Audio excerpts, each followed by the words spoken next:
এই ভিডিও থেকে আমাদের শিক্ষা নেওয়া উচিত যে বিদেশে কীভাবে বিমান প্রশিক্ষণ দেওয়া হয়।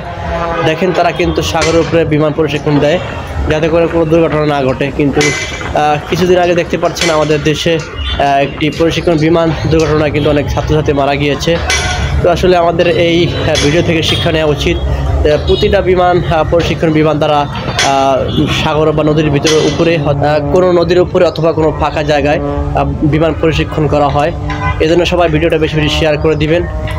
এই ভিডিও থেকে আমাদের শিক্ষা নেওয়া অবশ্যই উচিত। দেখেন তারা কিভাবে একটি সাগরের উপরে বিমান প্রশিক্ষণ দিতেছে।